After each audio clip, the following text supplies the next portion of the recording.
سلام آقا که الان رو به روتونم، من اینجامو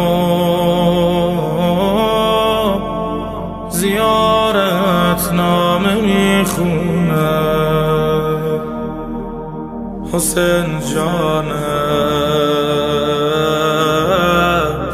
حسین جانم، بذار سایم